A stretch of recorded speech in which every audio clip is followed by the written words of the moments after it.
Hindi guys, na nagsusuklay lang ako. Bilang ina, mahalaga sa akin na laging nandiyan ko pa. Basta para sa kanya, todo niya sa akin ang nutrisyon.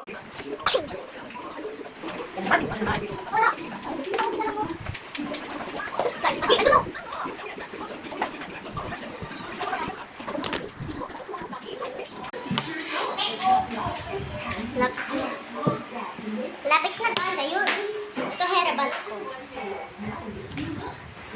Wait lang.